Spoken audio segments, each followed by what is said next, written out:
But to keep this party going, Mag 7 is going to have to deliver some pretty solid earnings. Watch Mags this week. So here we are, S&P 682 pre-market, futures up about 0.84%. Optimism that there's going to be a U.S.-China, trade agreement. We're like rolling these agreements quarterly. So softer inflation data, Intel beat. That was last week. We had a nice profit on newsbreakers on Intel last week. AI mania sends Wall Street into overdrive. Goldman sees trap ahead. So, I mean, technically, like I had mentioned, this could be a broadening pattern where we hit some highs. If we end up doing a couple of gap fills, we'll be mindful of that. So a gap here, gap here. We still haven't hit the 50-day moving average. So those are levels I'm just a little bit on the cautious side about, but not wanting to call the top. I think this market, as we get into this week, I mean, maybe we have, this week, it's just we have so much going on, like earnings. If they're solid, what derails this market?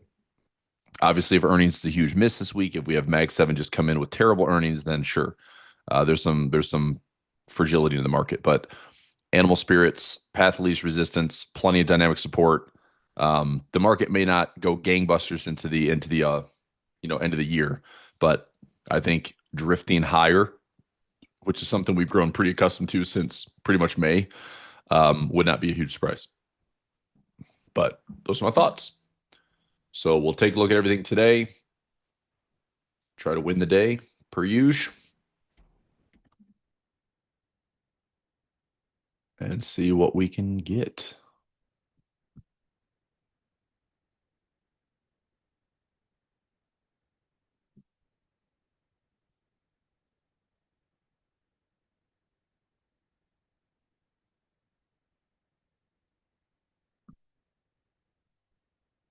All right.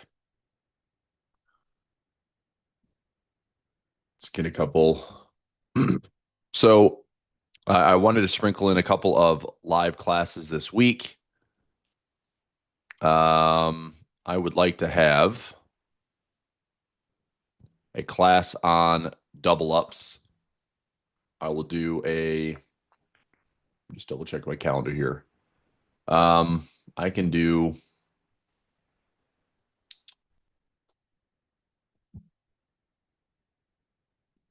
So I'm gonna do this. I'll post this for Dion as well, but we had a Friday masterclass for daily profit play. I'm gonna do let's see, 1 p.m. Eastern time. I'll just do this. So bonus classes this week. Tuesday. Let's do Tuesday, 2 p.m. Eastern time will be a daily profit play.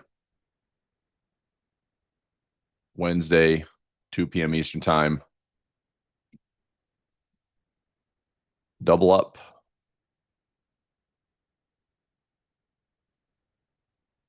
And let's do a Friday, 2 p.m. Eastern time.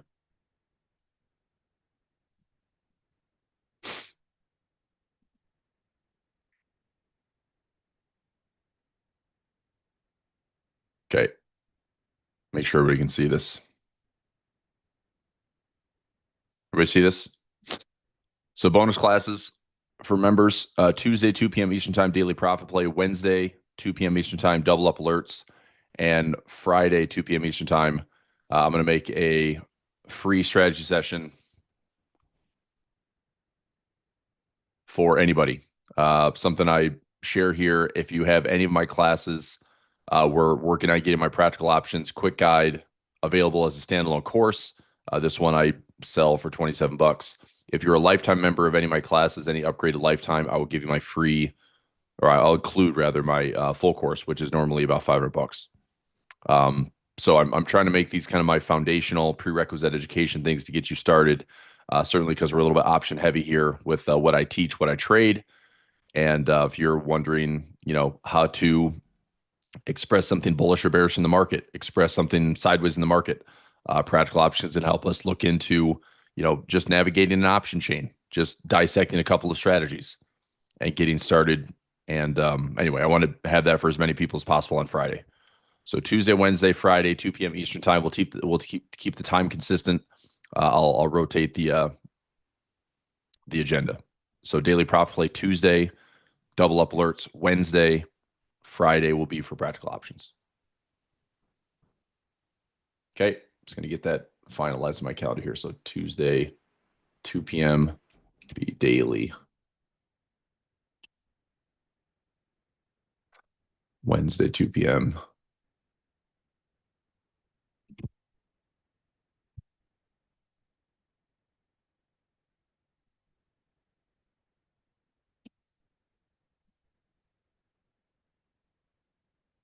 Okay. So Friday, all are welcome to attend. Tuesday, daily profit play members. Wednesday, double alert members. All right. Okay, let's get our levels for today. Gap higher. Oh my. Most of this is going to be hit by gap. I'm guessing. This is our 0.7 to 0.8% gap higher.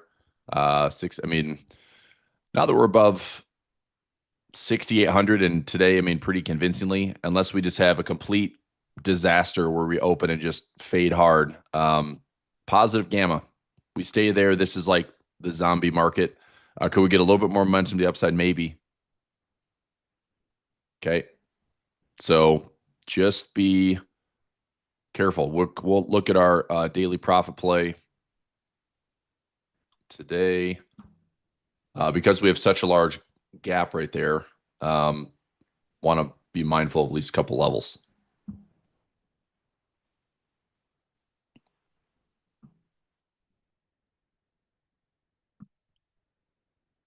Let's see. Tracker from last week.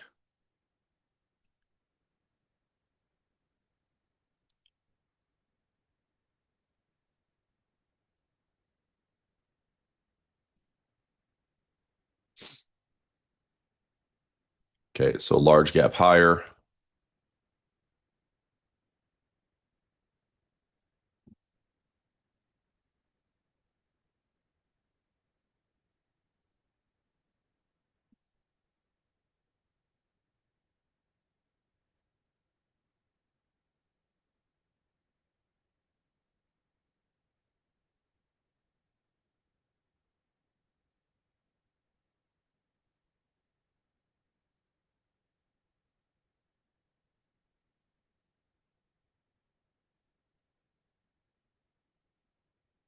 Just updating the doc right now. And today is the 27th. So 27th through the 31st this week, wrapping up the month of October. Big earnings this week. Let's find it.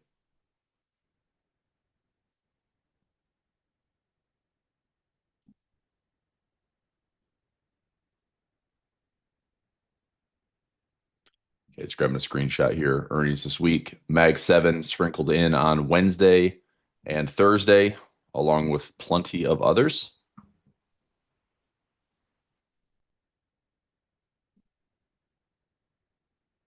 So here is our week. Give the market plenty to get somewhat excited about.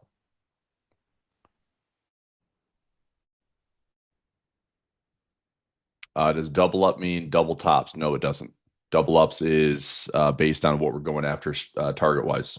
So we're looking for trade setups that can hopefully yield well over 100% return on risk. Last week we had a double up alerts that went out, had a 191% winner and had a loss of 69%. So net was 130 on risk. So not bad.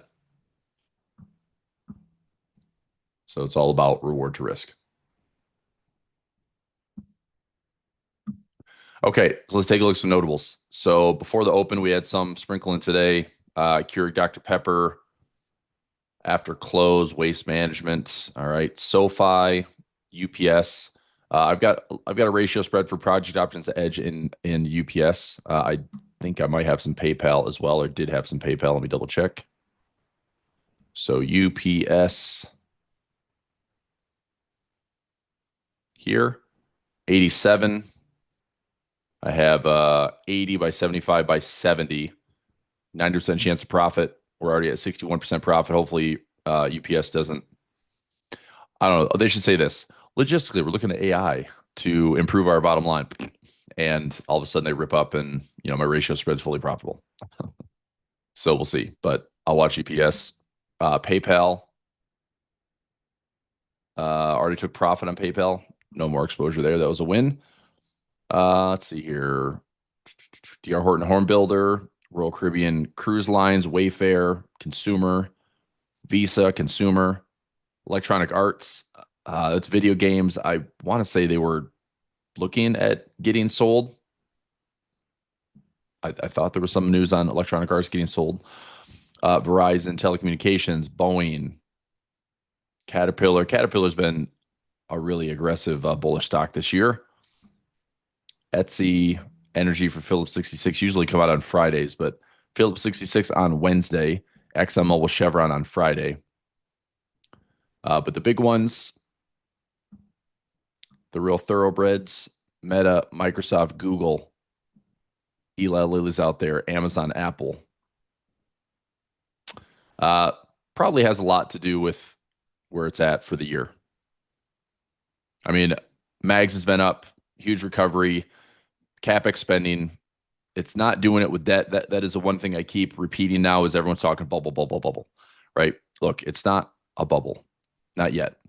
I'm going to find some indicators that should hopefully help, keep an eye on things as far as like, is this a bubble? We don't have a lot of market breadth. It's getting better. I think now this week will be a kind of a good tell to see, does the market have the resiliency and the conviction to just kind of drift higher and go path of least resistance by the end of the year. I think Mag 7 is a huge contributor, just considering how concentrated the market is. So having, number one, positive guidance. Number two, it's probably all AI related. But these are companies that also have, it's not just all in on AI because they have other streams of revenue.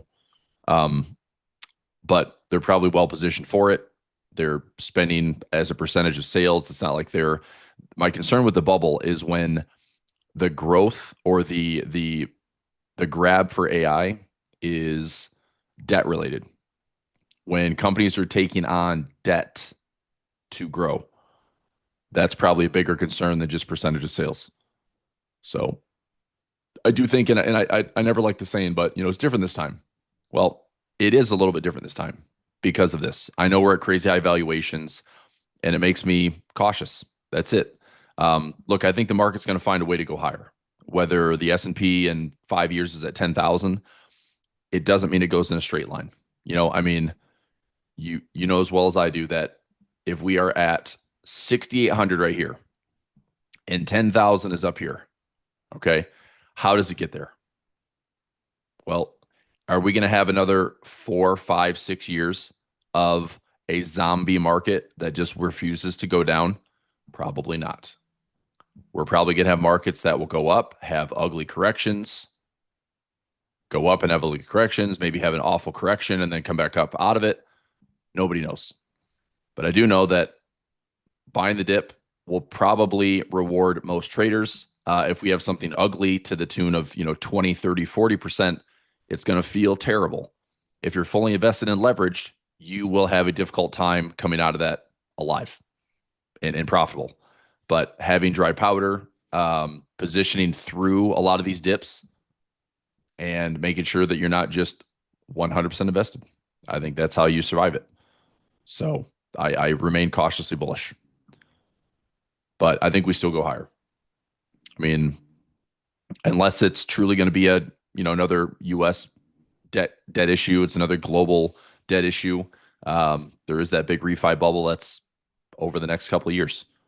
There's a private equity deal that's looking a little rough under the hood, but not too many people looking too deeply right now. All right, let's update this to 67.91. VIX has been pushed down to 15.6. We're going to have a pretty large gap to the upside. Two levels I want to note for this morning. We talked about this last week in my masterclass for Daily Profit Play. Because of the large gap, it can throw off the daily trading ranges. It can throw off the daily expected moves. Based on the close, we're only looking for something that's now less than 1%, 15.67.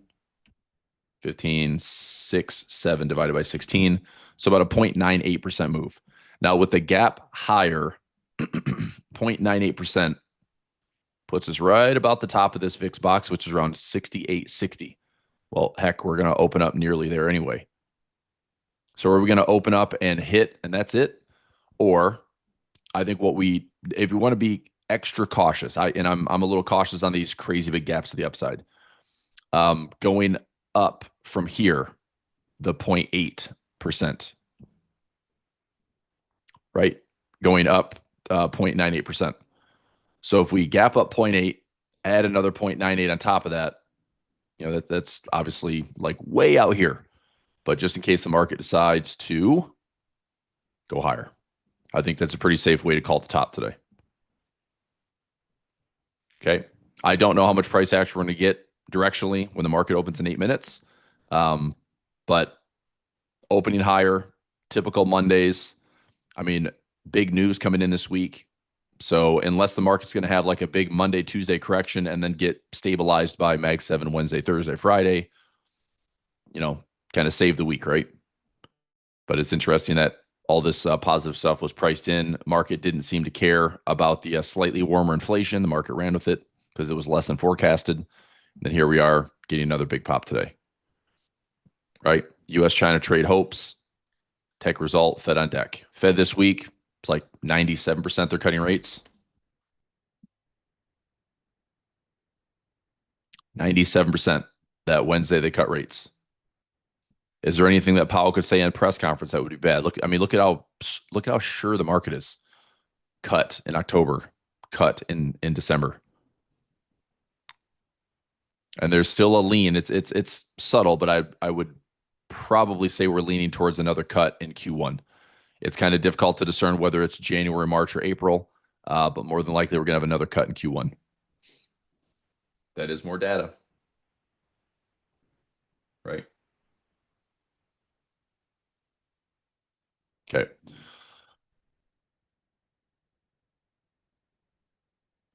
David, I'm seeing your question there. Should I get into them? No, because we're already in profit on all of them. So obviously you're not going to chase positions that we've already been in for, 2, 3, 4 weeks. So just hold off for new trades. We trade every week. It's all good.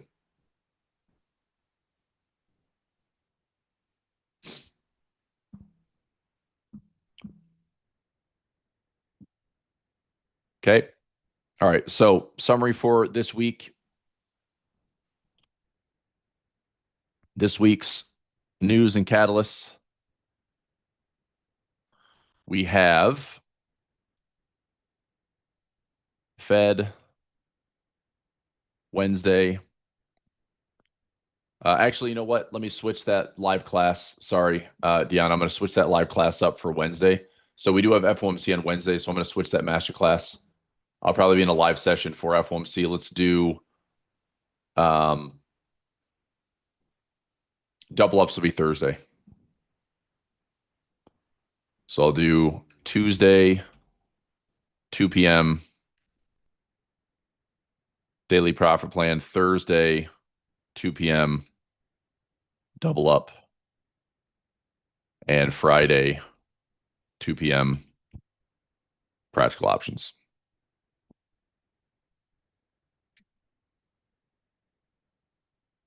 Wednesday, we have FOMC. So I'll be in some live sessions, and obviously that's when a lot of crap happens this week. It'll be a noisy day. We should still see it be a winning day. It's just a lot of volatility surrounding it. And then we have Mag 7 earnings.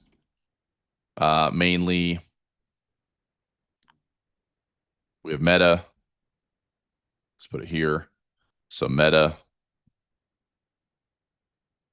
Microsoft, Google, Apple, Amazon. We have lots of others as well, but highlighting there with just how much market cap is riding on this week's expiration. It's one of the bigger earnings weeks that we have. What else? Friday, US PCE, core PCE, and end of month. So option flows is going to be an expiration on Friday. It's end of the month. VIX has had a huge drop from 29 down to sub 16. So we're back into like this low volatility, positive gamma environment. Day to day question mark. I mean, this is one thing with this really nice about zero DT is we just see it. If price is above a certain level, positive gamma. Price is below, volatility increases, negative gamma. But positive gamma is the slow drift higher. Market maker sell calls, market maker sell puts. It keeps the market very stable. Okay. Negative gamma, everyone buys more puts. It's kind of that aggressive claw to the downside. So any type of correction we see, usually it's a negative gamma environment. All right. Excuse me. Let's go FOMC here on Wednesday.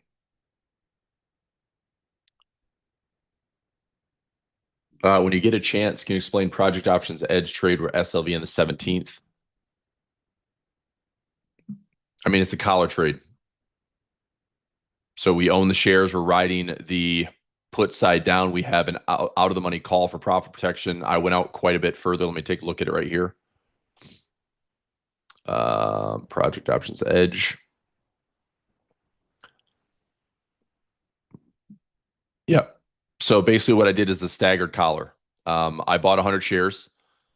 I bought a put that's out to December. If we have a additional or deeper correction, what this is I have upside appreciation. I have downside protection. So my break even is 46.80. What I'm looking to do is I want to own shares of SLV at a discount. So of SLV, let's go to spot price silver first. Okay, silver's falling. Silver's falling. I'm totally fine with that. We're down to 44 bucks on SLV. Look, I'm not going to protect any profit on that put until we are down into maybe this 100 moving average or lower. Okay. Because look, if we end up bouncing here all the way back up to highs again, I'm just going to let it get called away and make $5 or $6 per share. But the put side, if we end up falling to the 50 or the 100 or even down to this 200 moving average, I'll take profit on the put, which will lower my cost basis. I will let go of my covered call. And so if as price falls, my new break even should be down here. Now the question is, do I want to add more downside protection, add more price appreciation to let it get called away, or do I just simply protect and wait and see if we get back to highs? I'll make that decision, but I'm not doing anything put unless we're down into an attractive level. Then I want to protect the put because I think there will be some aggressive dip buying on gold and silver. And it might take longer, it might trough out, but the idea is I put on the trade. I want to have some new shares and protect the downside while also letting it get called away at the upside. No, it's correct. The expirations are staggered and the prices are staggered. So I'm looking at price appreciation to the upside as well as immediate downside protection. It's not a put. Yep, my fault. This is actually a call. Sorry.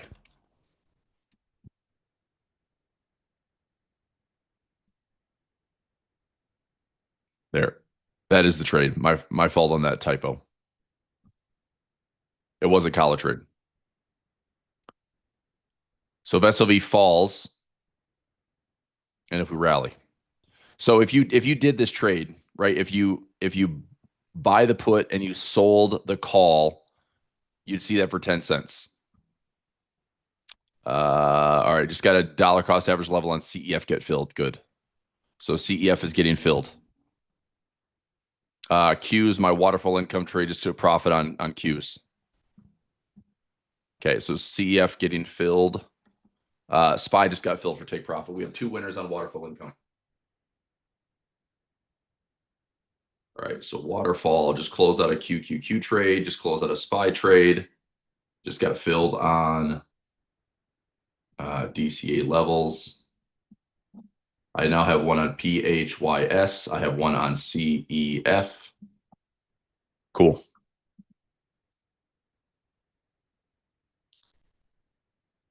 Let's go waterfall income. Waterfall class today at 11:30. Yes. Same time, same place. 11:30 a.m. So the trade that just closed out,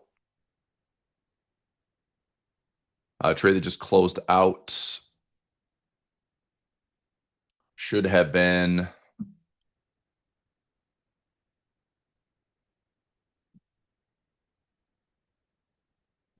November 21st.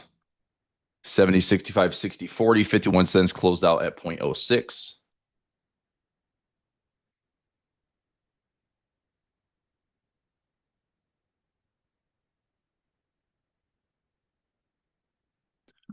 Okay, that's trade number 107. I'll put this in for waterfall.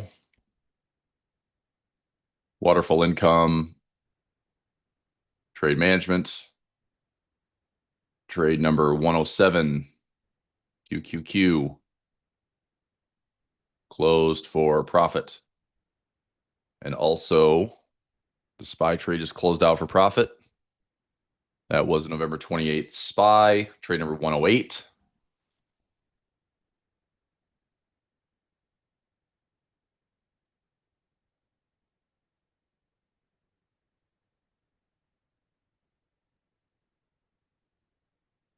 So it was a 0.07 debit filled,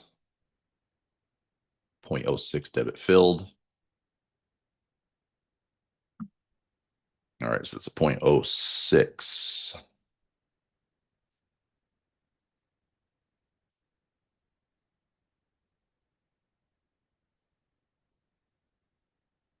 Okay, nice little income trades there. That would be 46 out of 52 and 46 out of 51. So 40, 45, 51. So 88% max credit there and 88%. All right, so those are both.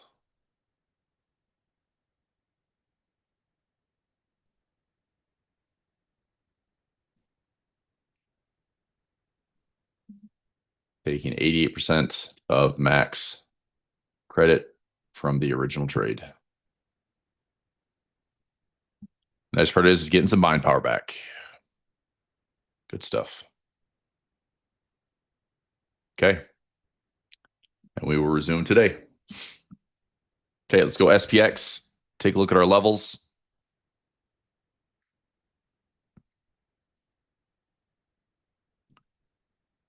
So big gap up, 68.50. Right around that 100 ATR. Let's take a look at our levels today.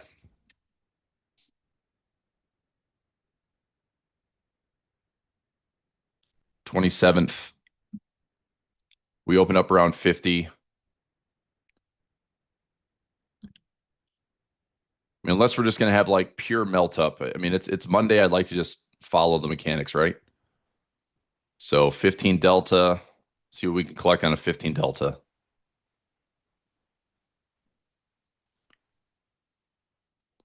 I'm going to go a little bit lower delta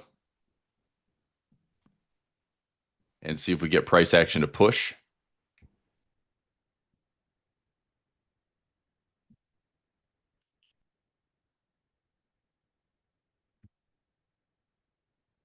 Hang on one second.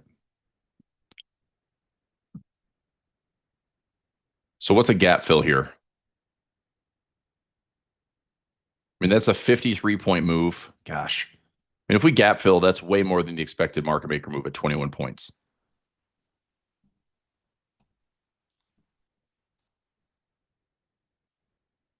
I don't think we're gonna. I mean, I don't know. We can't gap. If we're gonna gap fill, we have to like bounce off of it. That's a lot of volatility. Let's see. Let's see if we just get like a standard 14 delta. And 68.05, how far is that? It's only about 45 points.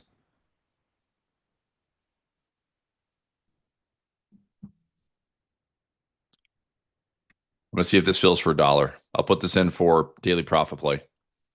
75 by 80 on the bear call, 80 by 75 on the bull put. So it's got some pending orders here.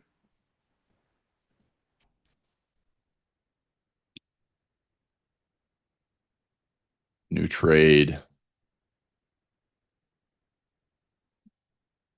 Today's the 27th. 68.75. 68.80. 6,800. 67.95. Okay, pending order.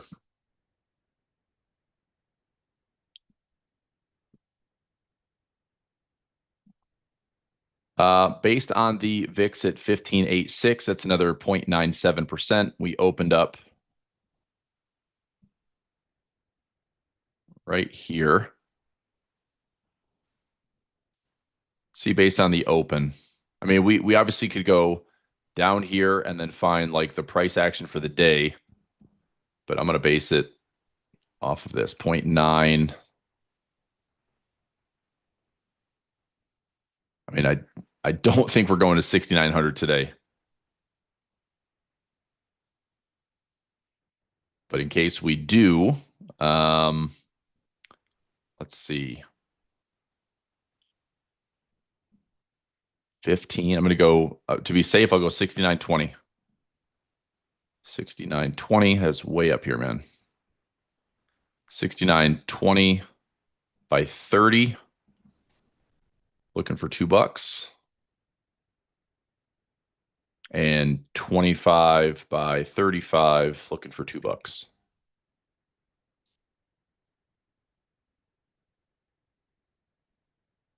Okay. So pending orders.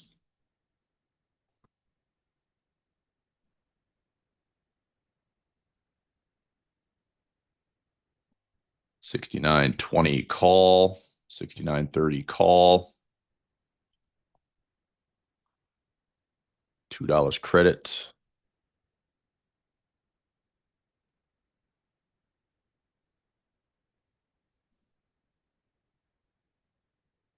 $69.25.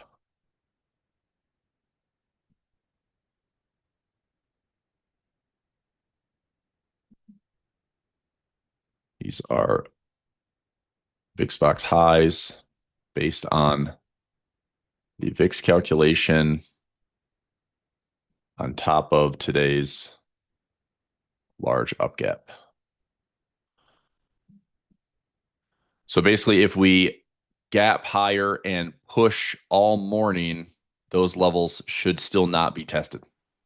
Tested maybe, but not exceeded.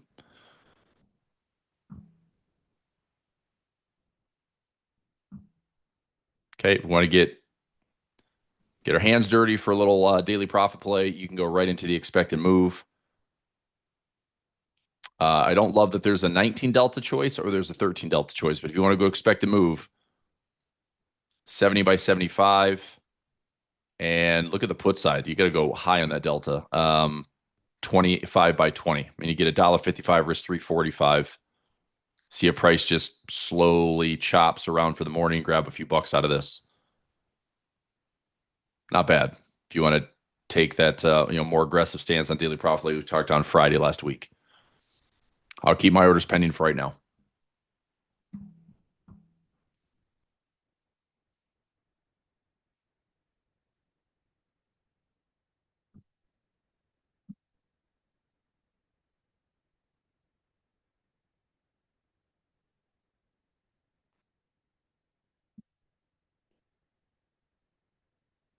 Okay, let's get a couple of gamma levels here.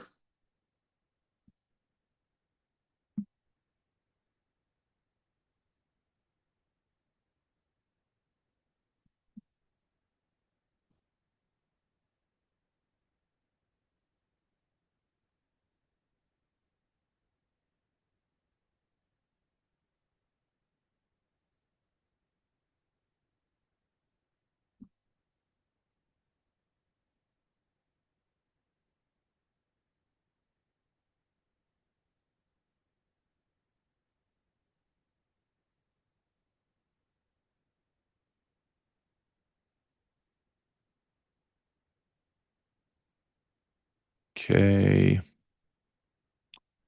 Running into all that call resistance. So we opened up right around that. That's a big move. You know that's a big move, and we have 100% ATR getting hit at the open.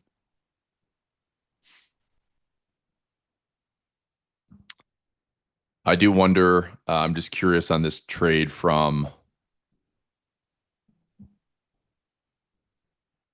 Okay, I'm glad I closed that for profit last week. That calendar spread that I did.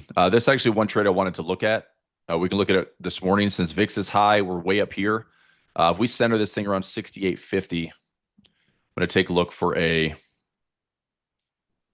either probably Thursday, Friday. So like if I sell the 30s, buy the 31st expirations, this is a calendar spread. I just want to make sure it's got to be cheap though. So 30th, let's go to the call side. Probably like a 25 delta on the call side. Let's do 6,900. So sell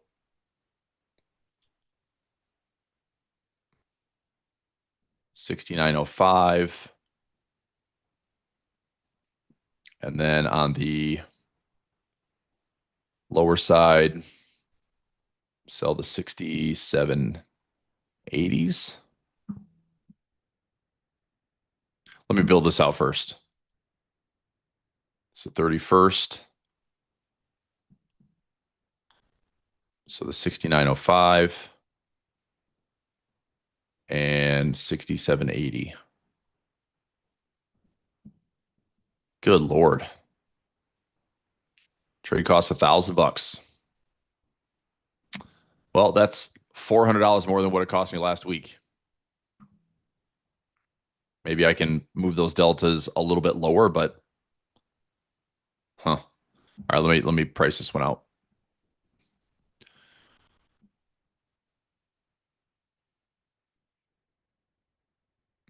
So a couple of bucks here. Let me build this whole thing out. So if I go to the 30th and 31st, 30th and 31st. Let me find my levels here. Let's clear this out. So I'm talking about a calendar spread here. Call spread expiration. So I'm doing 0 DTs for daily profit play. So I have the 68.75 by 80, 6800 by 67.95. That's in daily profit play as a pending daily profit play standard strategy, like core strategy. And then 69.20 and 30, 69.25, 35. Those are $2 bear call spreads. Not filled. Right now, the Iron Condor is trading for about 70 cents. I'm giving price some wiggle room to the upside or downside. These are going at lower deltas, like a 10 delta, but I want to get filled to the prices I think are fair. So I'll set it for a buck. High probability that if market makers do the job today, if we get filled on the trade, we should win.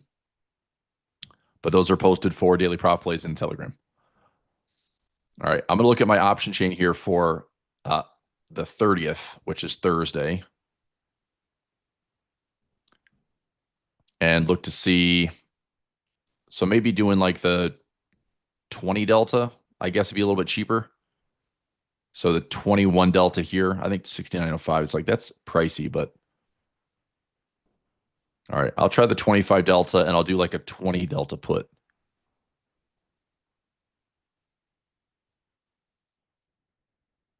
It's going to give me a dead zone, but it should be a little bit cheaper now. 20 delta put.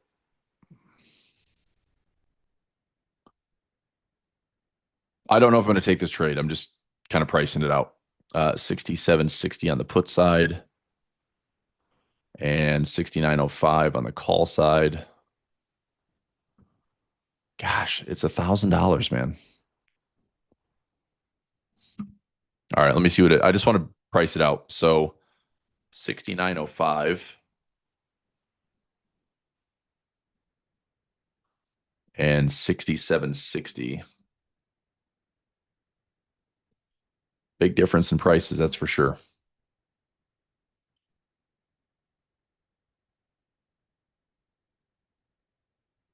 So if I did 69.05 call, so I'd sell a call 69.05 and then buy the next day's 69.05, put 67.60, So sell the front dated, buy the back dated 67.60.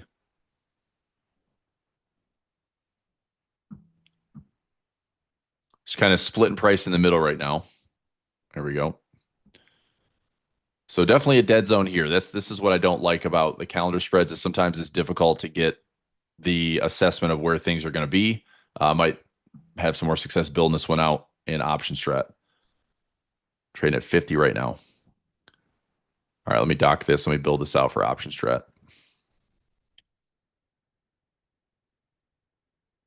Build. Looking for my calendar spread. I'm going to do a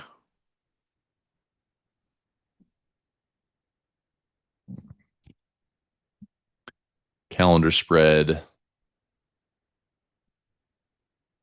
to the 30th and 31st. So the buy side is going to be 31st. 69.05.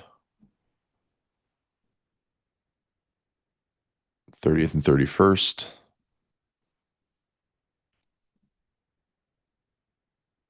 Okay, and then put side 67.60.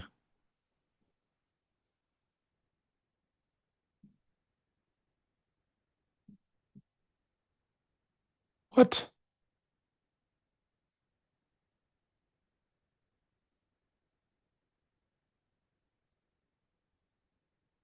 There. Okay, that's what I was afraid of. So kind of split in the middle. I know there's a dead zone here. So at expiration, here's the good thing. Calendar spreads are pretty tricky. Butterfly spreads to me are better because what looks good, like, oh wow, we've got profit traps here. So much can happen during the life of this trade. So if I went out like Thursday, Friday, or last week when I did this calendar spread, I did a Monday, Tuesday. We were sitting, basically in my profit peak level on Thursday, Friday last week. And I was able to make like $100 on the trade. I put in a trade that was like a 670, 680 debit, and I made $100 on that trade. Today it'd be negative. So like they're very, very slippery in the sense that if you're in the dead zone, this is where all your risk is at. If price goes too far to the upside or too far to the downside, you also can slip and see profit loss as well. Now, the reality is you're going to see a partial. It's hard to lose on a calendar spread in the middle. As long as price doesn't go too far, you're likely going to generate some income. But that's my least favorite part. So you don't take a full loss there. It's usually partial, but it's still not fun if price doesn't go anywhere. I don't want to lose. So anyway, I'm really picky about these trades. I like them. I'm really picky about when I take them because I hate that dead zone in the middle. Kirk, no. Oh wait, yeah, sorry, you just put it backwards. Yeah, so no, you actually did put it backwards. It's a bear call spread, dude. So you're selling the 69.20, buying the 69.30. It's a bear call spread. I want price to be the top, selling the premium. Okay, so what I'm looking at for the trades today, I'm looking to see if I can keep prices inside of a range. Let me get my Telegram up here. So inside of a range would be below 68.75. So can we stay here below 75? Can we stay above 6,800?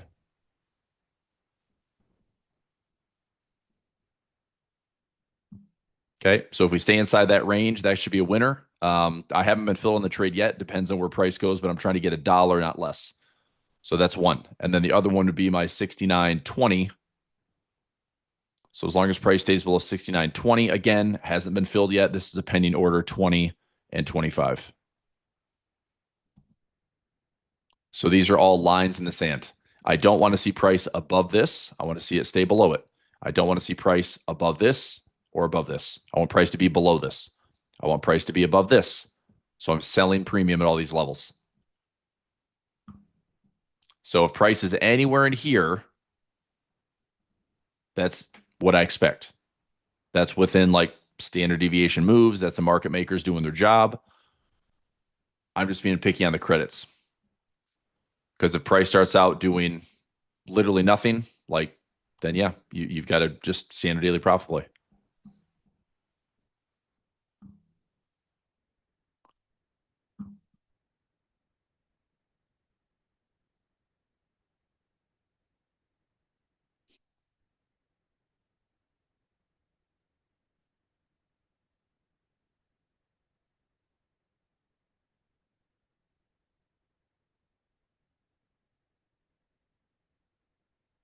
Johnson standard daily profit play 10 wide out 19%. Good. Yeah, very good. That was quick.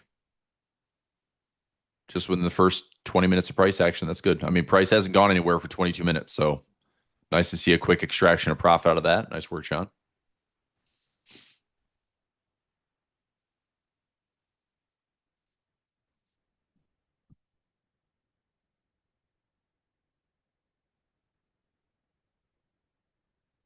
I mean, bear wise, the market would have to break that trend line. One thing I wanted to build out on, it's on one of my macro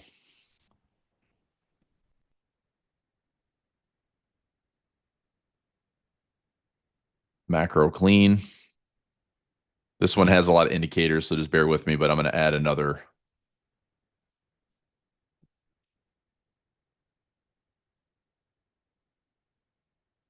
I could have swore I called it weekly macro.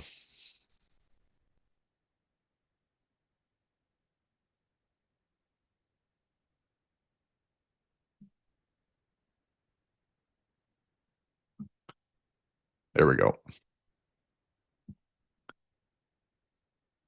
Okay, so money flow, relative strength, MACD. I'm going to build one more in here.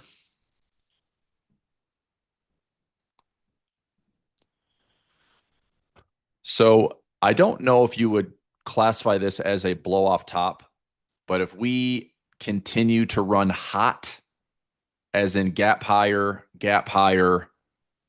I mean, if we hit 700 SPY or hit 7,000 SPX without a pullback and we're still not at that 50-day, I'm a little nervous we have a pullback in the coming like 30 to 60 days. So I don't know. And maybe this isn't. Maybe this is still like right along that broadening pattern. You know, if there's a gap fill tomorrow, then I think the broadening pattern is still valid.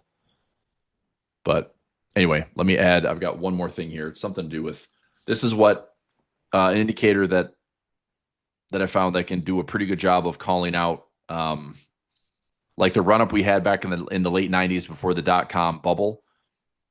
This is one that was showing us lower highs and then prices going higher, obviously. So like a really good divergence indicator.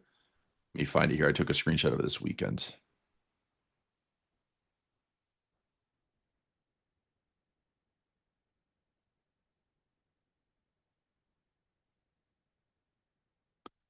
OBV. Let me add this one in here.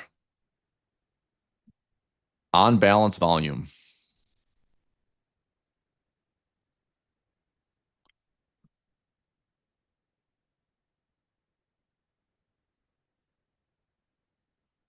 Let's go SMA 9 period.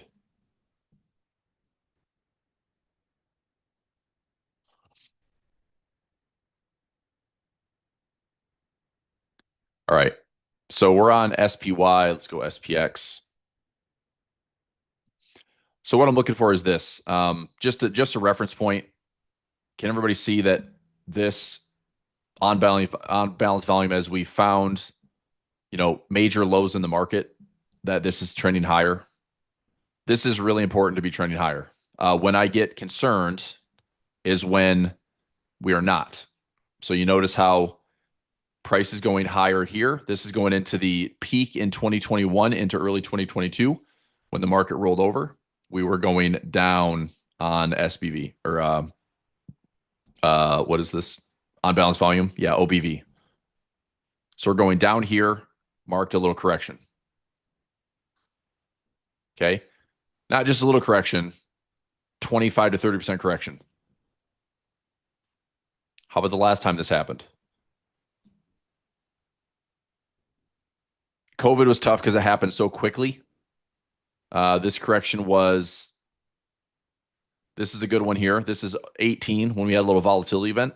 So market's going higher, still going higher as OBV is rolling over and the market tumbled. So I do want to take a look at this and make sure that we are still trending higher on OBV while the markets continue to, play out and still go higher.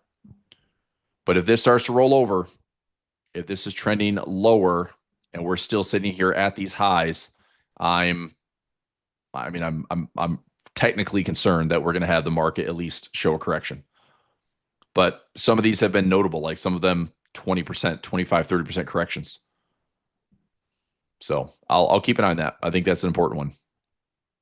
I know this chart's hideous, but MACD, RSI, you can argue a lot of things. Prices are up. We're not really getting a reset in technicals. This is a little concerning. Slightly higher highs in price. Noticeable disagreement with relative strength, but the OBV is continuing to go higher. MACD, we do have a buy signal on MACD. We do have a crossover, so that's actually encouraging that the trend can still resume. A good sign of a strong trend is having RSI above 50. So if it's greater than 50 with a MACD signal, I mean, there's still some juice in that push. Nice, Pete. Just going right there for some bull put spread action. Getting those hands dirty. All right. Good stuff. So I'll keep that on the side for now. But just as a quick spot check, I want to make sure that this is continuing higher. Here's another good example as we rolled over into the beginning of 2025. So we had equal highs here, and this was not making higher highs. So this had rolled over. Price started a correction. We had one flush lower that was, everything that incorporated Mag 7 rotation, Liberation Day, trade war, systemic, you name it, it happened. But since the bottom, it's been trending nicely up. All right. So just in case we're running into like a late 90s repeat, which is everything looks good, everything looks frothy, crazy high valuations, and then there's your bubble justification. Okay. Gold and silver still on pullbacks. This is good. Is anybody getting crushed right now by gold and silver pulling back? Hopefully you're not. Hopefully you shouldn't be. Project Options Edge, we have taken some small positions on CEF and PHYS. So these are getting filled. I now have a position added in on CEF, a position added in on PHYS, and that's good. I'm just, $1,000. I'm just going to allocate $1, $2, $3, $4, $5,000 allocation, and we'll ride these out. But it's just give me some dips. Okay, Bitcoin 115, pretty interesting rotation, like out of gold into Bitcoin, maybe. If the Fed cuts this week, which they're probably going to, and cut in December, does this give the juice and the risk appetite to let Bitcoin hit all-time highs again? Maybe. If it keeps dropping once we get 100 shares, there's no options. We don't have to repair it. The point is dollar cost average. My question is, do you think that gold and silver will be higher in the future? My answer to that is yes. So I'm literally just dollar cost averaging into CEF, PHYS, not big, small chunks, and I expect the prices to be higher. So there's no repair. It's just dollar cost average. And I think that what we can do here is catch. If the market pulls back, look, this is a pretty strong looking bull market. If I have positions scattered into here to buy more, okay. So I have, let's say, 4K invested right here. Well, if prices go higher, I'm making lots of money in that 4K invested. So there's no repair needed. It's just making sure we're trading small. Okay. So I'm taking CEF, PHYS as dollar cost averaging. And then I'm looking to also trade options on SLV and GLD for the ability to, those are a bit like gold, for example. GLD is a bit more expensive, but you can trade options around it. So getting my positions running on GLD. I don't know if I've been filled on these yet. Let me double check. So CEF getting filled for a dollar cost average level, filled at $37. GLD, these are all my option trades. This is Project Options Edge, ratio spread. It's up 85, $86 there. Ratio spread, naked puts and hedges. That's up, 94%. I mean, this one's probably worth taking profit on. 270, 265. There's a 99.5. I mean, I don't have to do anything, but I would imagine that's going to be a pretty good profit. For me, it's not really worth the extra $19 to just get the buying power back on a naked put. So I'll probably end up managing that this week if it's up over 280. Same thing here, ratio spread plus naked puts. This one is up max 385. I'm up 340.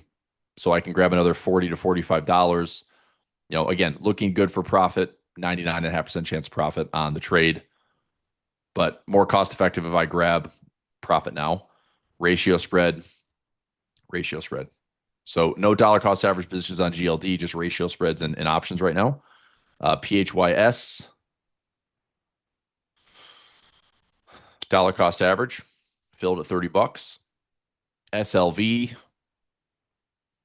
that's the Project Options Edge that I'm talking about. So right now you can see that my 45.50 put is up for some profit already. I'm not going to protect it yet, but I'm watching it. This is out to December. So if we see another decent sell-off on silver coming down to like a 100 period moving average, 144 moving average, 200 moving average, then I'll probably take profit on this put, close out the 5150 call because it's also showing profit. Here's just one account to look at it. So here's my SLV. So I have the shares. So oops. I have shares. I have my staggered collar. So I bought the 45.50 put. It's in profit. I'm selling the 51.50 call. It's in profit. If we continue to push more to the downside, that 45.50 put, I will look to protect this one. And I'm not sure what the value of the put's going to be, but I do know that price action wise, if we are down to like $35, $34, or $33 on SLV, we're trading at 42 right now. Okay. I mean, if we come around and bounce right here and go back up, I don't care about that put. I mean, my put is there to protect me down to here. So if we come to 36, 35, 34, then I'll take profit on the put. I'll take my call and I'll close it out for profit. So I'll win on the call. I'll take profit on the put. That should lower my cost basis much closer to actual price. And I'll be sitting on 100 shares, possibly down. I mean, let's say discount wise from all-time highs. Let's say I can own my shares at like 25 to 30% lower prices. That was the whole point of the trade. Is I want SLV, but I want to own it way, way, way cheaper. And let's say that if I can own it here, let's say break even is like 35, we go back to hit all-time highs again. That's a 37% increase in my gains. And I wouldn't start selling calls until we're up here, or I just leave it in the portfolio for a while.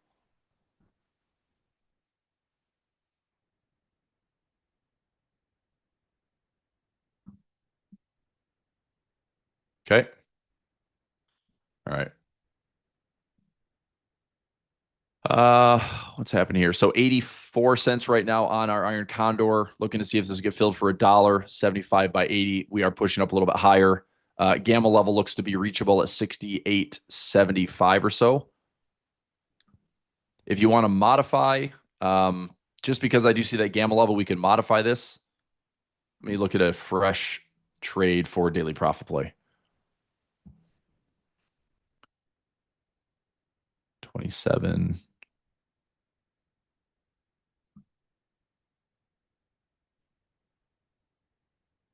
So that's an 18 delta. If I want to go 80, So 68.80 by 85, and then do a slightly higher put delta.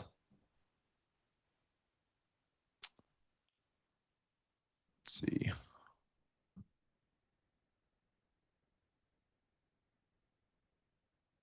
$20.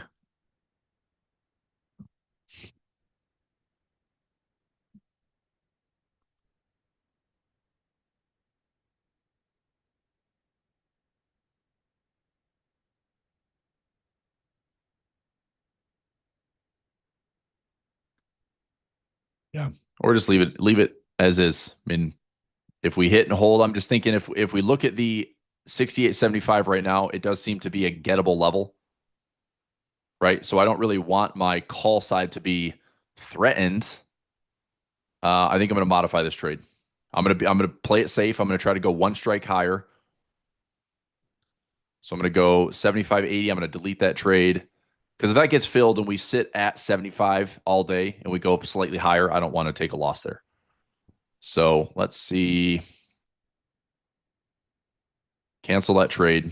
I'm going to modify this to 80, 85, and 25, 20.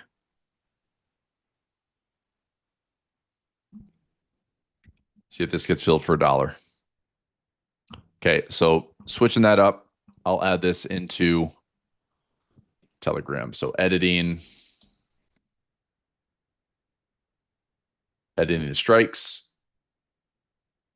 10:08 a.m. Eastern time. So I'm going 68.80 by 85, and then 25 by 20.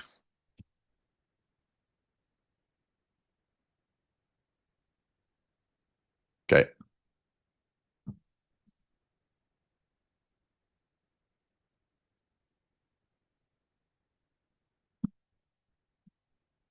All right, we go with that daily profit play. So modified entry now going 68.80 by 85, 68.25 by 20 on the Iron Condor. Okay, the VIX box extremes probably not going to get filled unless price is just going to continue to push aggressively higher. But we'd have to, kind of double the gap. So we have gap plus my VIX expected move. It's a really conservative way to call the top. But if that gets filled, there's a really high probability profit on the trade.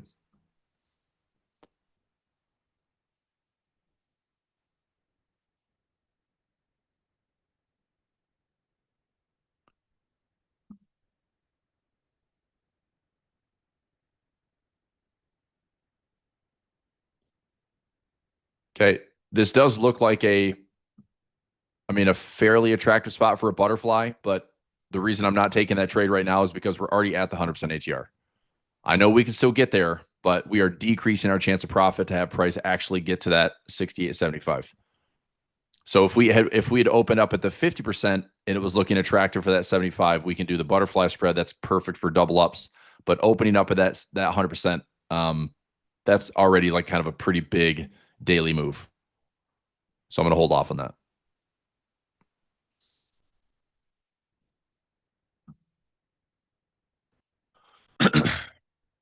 Last week, I'm not sure what day it was, but we had that discussion for this session. So we did the butterfly spread, we did the iron butterfly spread, and we talked about the broken wing butterfly spread all last week. So whether you're calling the top, getting price to pin within the trap you're setting, getting price to pin within the trap you're setting, butterfly spreads, butterfly magic is all about the end of the day.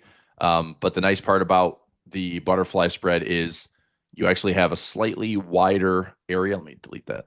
You actually have a slightly wider area for profit. It's not full profit, but you can go wider left and wider right. Same thing here. And as the day continues, as you get closer and closer to expiration, what happens is the left side of your butterfly spread and the right side will narrow, and the profit in the center will increase. So that's the trade-off. Is early on you kind of you cast a net, and prices are actually another 10, 15 points higher or lower, which is helpful for you. But as the day unfolds, like if you want to make more profit in the center of that profit trap, the left and right side of that trade gets a little bit more narrow. Okay, and the broken wing is I'm essentially calling the top. It's a basically a bear call spread with a profit trap at the end of the day to help offset some of that risk. If you did the broken wing to the put side, you'd have credit, profit trap end of the day, and then you have risk if price goes too far. So you want to be careful on the broken wings because there is more risk. If price goes too high or goes too low, there is risk in the broken wing versus the iron butterfly or the standard butterfly is typically a very low risk setup. Okay, so I'm not sure what day we talked about that in this session, but that'd be a good one to check out from these daily recordings, or check it out on the YouTube channel, youtube.com/financial wars. Okay, let's get a little top down. I'm assuming everything's going to be pretty green in the heat map today. So we have almost 62% of stocks advancing today. Just big gaps all over the place. So it's not 70%. It's not just like total market breadth. Speaking of market breadth, S5. Okay. So we are sitting here at, this is one thing that's a little bit concerning, is that we are sitting here at all-time highs in the markets, and we are not getting a bigger push in market breadth. Right? Mag 7 earnings this week. Will this continue to, kind of exploit this, which is not as many stocks are going up. Now, this could be like a full-on market breadth bump to the upside, but usually heading into all-time highs, if we don't see market breadth supporting that, the market has to kind of make that decision. Are we going to see market breadth kind of stabilize and push higher? So if market breadth starts to go up, that's a good sign for us to have a year-end rally. If market breadth continues to struggle, then we might still see all-time highs in the markets, but that does lead to probably some corrections coming sooner than later. It's in Telegram, John. I just changed it. It's right here. So I just edited the post. So that 10:08 Eastern time, I changed the call strikes and the put strikes pending.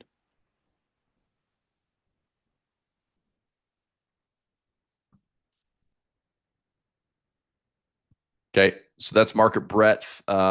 We have 62, almost 63% of stocks above the 200 days. So we still have a lot of things in the buy zone, but only about 52, almost 53% that are above the 50-day. Which again, kind of the industry standard is if you're above the 50-day moving average, you're in a bull market, right? I mean, that gives you 5 periods, 9 periods, 14 periods, 21 periods, 34 periods, all these, fancy moving averages that people like to use. As long as you're above the 50-day, you're in a bull market. So between the 50-day and the 200-day, those are industry standard.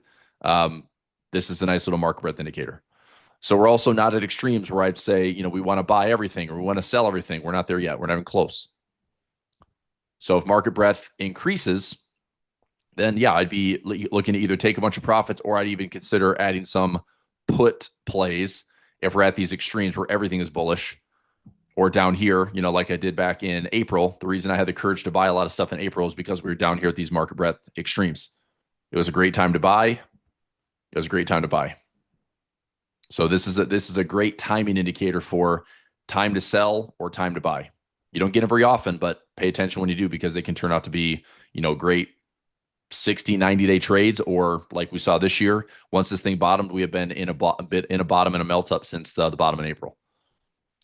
NASDAQ, similar, great time to buy. We're not extreme. That's the 50-day. 50-day has tech's doing a little bit better. Obviously, 63% of stocks above the 50-day. Market breadth on the NASDAQ 200-day is 61%. So not crazy extreme. Market breadth on NASDAQ looks a little bit better and healthier because we had a correction here, but starting to look a little bit better. So market breadth kind of catching up on the tech side. Okay, let's have a look at Mag 7 really quickly. Easy way to track that is just Mags. We're opening higher. Okay, everything's up today. Another big gap. Am I cautious? I mean, in a way. But do I think this thing's going to turn over and go bearish? No, I really don't. I mean, we literally have all of this support. So even if things got really ugly really quickly, if there's a dip buy there, I'd still buy the dip. But If this is the, kind of run and melt up and blow off top, this could be something the market just clings to and just doesn't get derailed for the next 60 days. And then we have a bit more of a reality check coming into like early 2026. But if we're going to ride this momentum, I think now until like mid-December is a good time to ride this out. I'm probably going to be protecting a lot of profits into the end of the year, and I don't want to sit and hold positions during like December 20th to the first week of like New Year's. If I have profits, I want to be protecting most of those profits prior to that window, just in case the markets get a little silly during holidays when there's way less volume and something maybe outliers can happen. But path of least resistance is important. And right now, it's a lot of support to the upside. Individual stocks, Apple at all-time highs, Amazon not quite there, Broadcom not quite there, still supported off the 50-day. Google at all-time highs, another gap higher. Meta pushing back up. I mean, and this is kind of perfect spots here, right? If we're here, do we get to the highs again? Do we get to the lows again? I don't know. Meta is usually pretty sensitive on earnings. We know there's going to be some AI talk out of Mag 7 this week with earnings. Microsoft looking good, but is it at the highs? Not yet. But this isn't something I want to fade, right? So we did a lot of trades on these with news breakers. I'm just looking at some of the big technical levels. So pending orders on a lot of these Mag 7s. Netflix.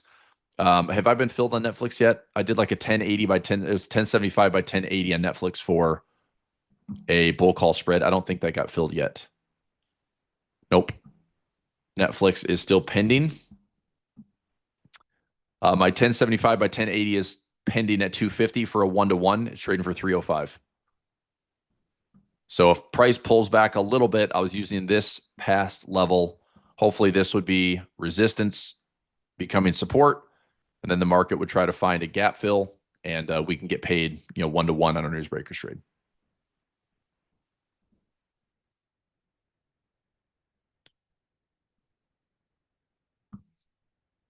Okay, so let's do this.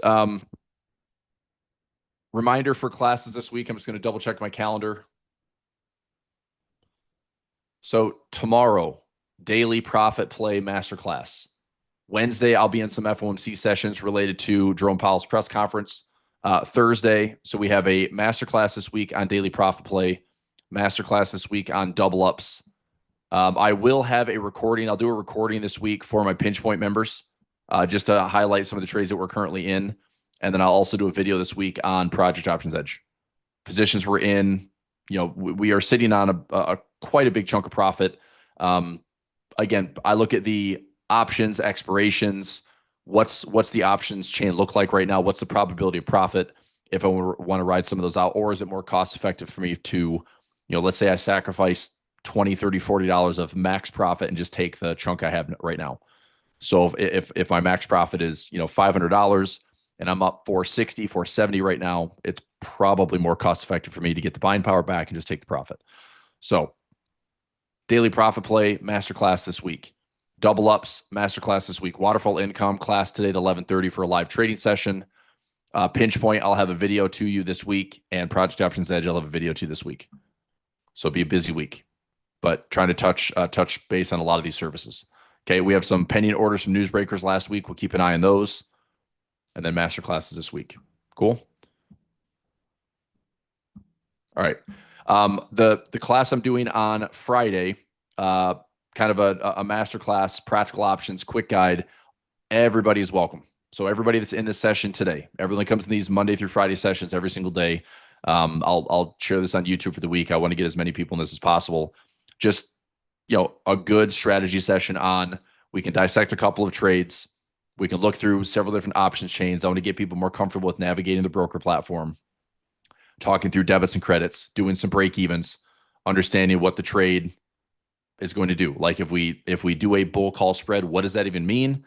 Where are our levels? Where are our strikes? What is the trade entered for? What is it exit for? And just, understanding from start to finish.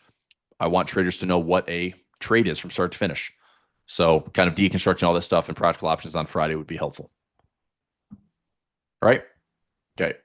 Class for this week on Thursday for double ups. Let me read off some of the winners that we've seen here for double ups.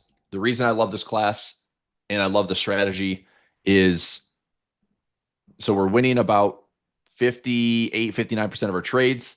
Our winners are way bigger than our losers. We had a winner last week of 190%. We had a winner before that at 520%. We had a winner before that at 159%, 221%, 140%, 150%, 132%, 150%, 136, 220. So point is I'm trying to go after winners that are bigger than our losers. That's why I like for double ups. Okay, that's what I teach. It's a very straightforward strategy. I want you to think about this as if you're just casting a net into the market, it's a high probability net where prices are likely going to get to certain price levels throughout the day. Okay, so I'll give you a visual here. Let's say Apple. Okay, Apple this week. I'll look at the stock and see what we have. So here's Apple for the week. Let's go to this week's swing. So we will go, since we have earnings this week, let's see what we have for like Friday's expirations. Okay, so here's a good example of how I could take advantage of like a double up trade with Apple. So to me, I mean, and you know, this is just one stock. So the expiration is technically on Friday. If I'm not mistaken, Apple has earnings on Thursday. Is that correct? Yes. So Thursday. So we could take this trade coming into Thursday to Friday if Apple is at 270. Okay. Then, I mean, from 260, I know it doesn't seem like a lot, but we could put a little double up trade on here, cast a net from like 270, let's say to 270, maybe 3 and 267. And we give ourselves like this 6-point wide net. If price by Thursday, Friday is in this area, okay, or even manageable, if we did the trade today, this trade through the week could actually show us some small profit as well prior to earnings. You know, if price is going to gravitate higher, we could actually get that trade to hit this week. But point is, if I'm putting on a risk-defined debit and this thing can offer up, you know, near expiration, this thing could offer up to maybe 4-to-1 or 5-to-1 reward to risk. The nice part about trading with my double up strategy is risk is usually very, very tight and risk is very small. And the goal of the strategy is to manage profit and learn how to manage profit over and over and over, manage profit to the best of our ability.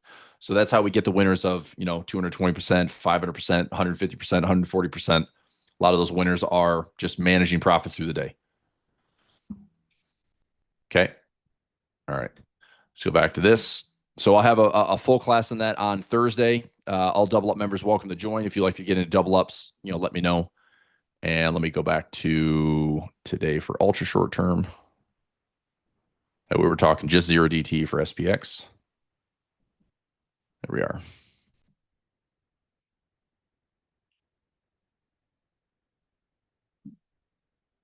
Okay. So usually these trades are traded and exited same day. A lot of my double up trades are 0-day expirations. That's where we get the most bang for our buck. That's how we can set up a, you know, 7-to-1 reward to risk, 10-to-1 reward to risk all in one day. It's not perfect. And I've said this from day one, this strategy is one that, because a lot of times I will trade it this way. If this is live price, I will put a trap up here and a trap down here. And as long as the combination can win me profit on the day, you know, I'm essentially going to have like a 50% win rate here, but I walk away profitable almost every time. So a lot of times I'm willing to not just pick one direction, but I'm going to say, look, I'll trade the market both ways. I'll cast a net on the upside and downside. As long as I can walk away with a net winner, I'm making money. So if on this one I win 150% and this one I lose 100%, I'm still making 50+% on my total risk on that trade. Okay. So the reason I'm saying that is because my win percentage is not awesome. It's 58%, which is the lowest of all of my services at 85% pinch point, 90+% in waterfall income, 90+% pinch point, or 85% pinch point, 90+% project options edge, 90% daily profit play, right? I knew that double ups would be a lower win percentage, but the way I structure the trades, I mean, even if I was 50% winners, our winners are much bigger than our losers. Okay, just want to make sure you understand that. All right, so this is a nice little breakthrough to change the way you see stocks. I think it's a way to look at uncovering some of the biggest bets we see in Wall Street every single day. And most importantly to me, the way that I build these trades out has the power to double our profits, hopefully more, not just in a year, not in a month, but in just a couple of days. Okay, so I'm talking about like triple digit winners within like same day or 1 or 2 days. Here's one in Apple. I just show that as an example. iPhone sales. I mean, Apple's up to all-time highs because apparently iPhone 17 demand is pretty high. But at this time when the 16 came out, it was a little lackluster. What'd they do? Oh, they improved the battery. Oh, they improved the camera. The same stuff they've been doing for 20 years. Okay, the stock was taking a world-class beating. A lot of investors see it as a red flag. But my system, I just showed you this. If Apple's looking to surge, we've got underlying trading at 200.